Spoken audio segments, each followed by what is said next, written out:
Let's start looking at the setup files first. Upon activation in Sage 300, you will see here that we have the same user interface as Sage 300. Let's look at the first required master file for the system. That is the distribution network. So here we can define any number of distribution networks. Underneath, we can see that it's actually a grouping of Sage 300 locations. So using the distribution network, the client can actually define which locations in Sage 300 to consider for a specific plan. Once we have defined networks, we can also create buyer maintenances.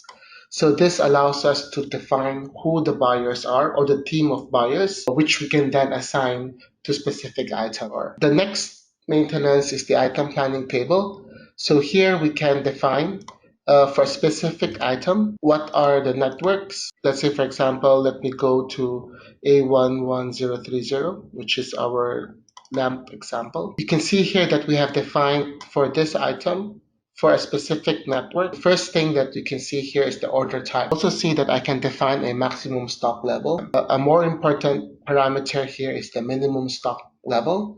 We can also define minimum order quantities. We also have a order multiple. So this is usually determined by the packaging sizes or the batch size. Whenever we have to create a order, whether it's purchase or manufacturing, it has to be in multiples of 25 in this example. We can also see here that we have an order lead time. So this is measured in terms of working days or man days. Here you can also see that we have a buyer field.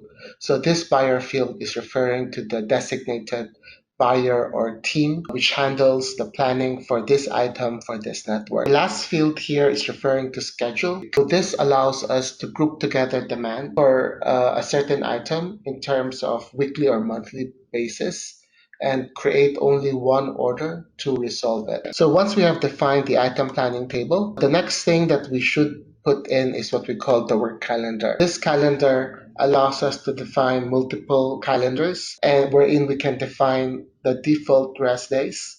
If, let's say, for example, you are based in Middle East, and that means your rest days would be Fridays and Saturdays, and that's how the system will know by default which days would be non-working days. On the left-hand side, you can see that we can define a range or a date or a range of date to be either a holiday or a work day.